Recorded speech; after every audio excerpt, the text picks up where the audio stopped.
శ్రీ విష్ణు రూపాయ నమ శివాయ. శ్రీ విద్య ప్రేక్షకులకి ఈరోజు స్వాగతం. 2026 వృషభ రాశి వారికి ఎలా ఉండబోతుంది క్లుప్తంగా సంక్షిప్తంగా వీడియో లోపల అయితే మాట్లాడబోతున్నాను.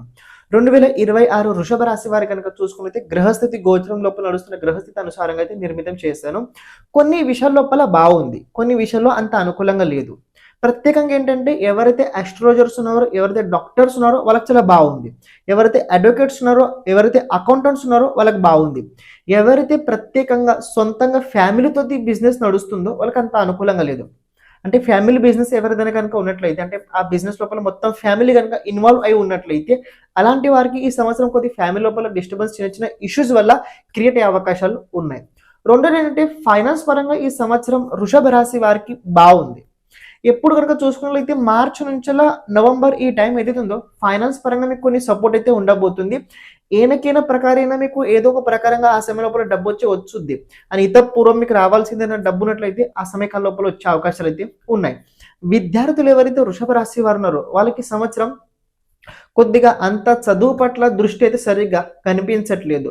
ఎందుకంటే సాటర్న్ 7th ఆస్పెక్ట్ పంచమ స్థానం పైన ఉండడం వల్ల ఇది కొద్దిగా అంత బాగా నేను చెప్పను.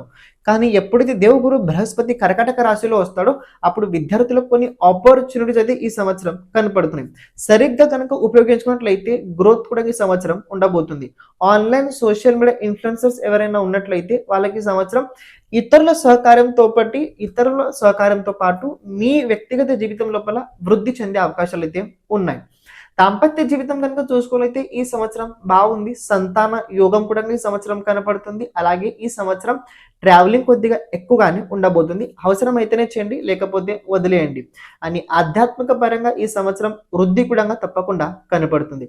ఈ సంవత్సరం వృషభ రాశి వారు చేయకుండా ఉండాల్సిన 3 పనులు ఉన్నాయి. ఫస్ట్ ఆఫ్ ఆల్ ఏంటంటే ఎవరి డబ్బు వ్యవహారం లోపల అస్సలు మీరు మధ్యలో వెళ్ళకూడదు. రెండోది ఏంటంటే మీరు దేనికోసమైతే అప్పు చేస్తున్నారో ఆ డబ్బుని కేవలం దానికోసమే ఉపయోగించండి, లేకపోతే తర్వాత మీకు ఇబ్బందులు అవుతాయి. మూడోది ఏంటంటే ప్రత్యేకంగా కోర్ట్ కేసు, పోలీస్ కేసు లాంటివి ఏవైనా మీకు ముందు నుంచి ఉన్నట్లయితే అటుపక్క నుంచి కొన్ని ఖర్చులు ఎక్కువగా కనపడుతున్నాయి అని రోడ్డు పైన వెళ్ళేటప్పుడు వచ్చేటప్పుడు అతి జాగ్రత్తగా మీరు తప్పకుండా వహించాల్సింది.